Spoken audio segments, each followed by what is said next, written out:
After seeing the development of scientific perspective in Europe, let us see the contribution made by some of the notable scholars in the development of historiography.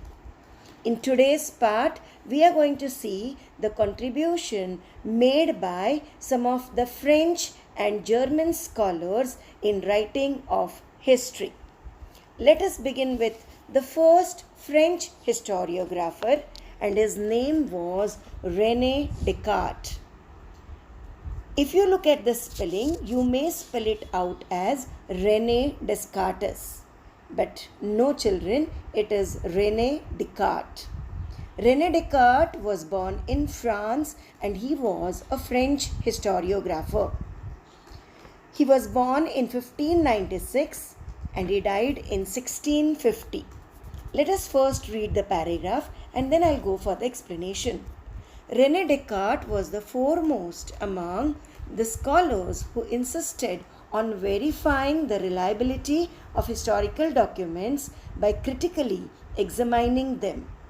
Among the rules given by him in his book, Discourse on the Method, the following is supposed to have a great impact on the scientific method of research.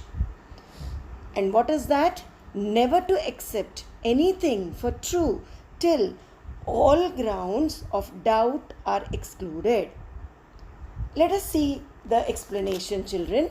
René Descartes was the pioneer among the scholars, which means he was the first person among all the others who insisted that whenever you are writing history and if you come across any document which you feel is of historical importance, or if you come across any source which you feel can be helpful in writing history, and if you want to take help of that source or that document, you have to scrutinize that document. You have to thoroughly examine that document. You have to analyze that document. And only when you find that document is reliable for writing that historical event, then you can make use of that document. For example, some months before, a temple pujari had come across some documents which he found buried inside the premises of the temple. This had appeared in times of India and it was in a place named Dhule.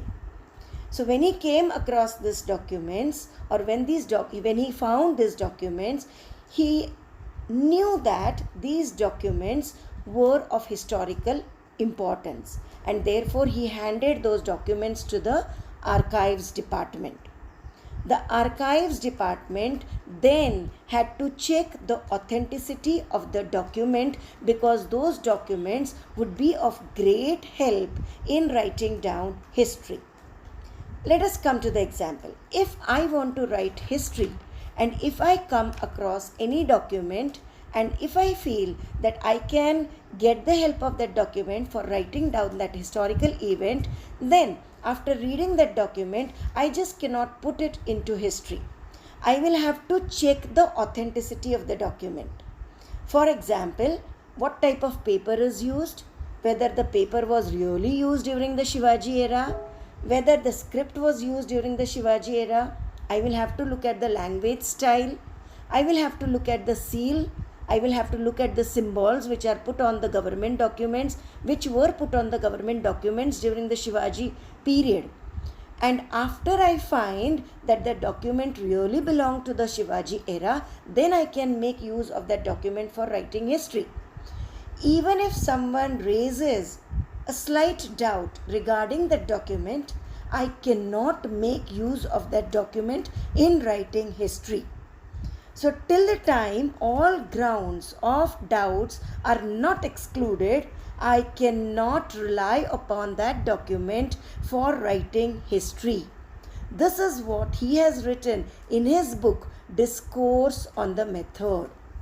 So if you come across any historical source, any historical document, material source, you have to check the authenticity of that source, and only then you can make use of that while writing down history. This was what Rene Descartes told to the historians, and this development came in modern historiography.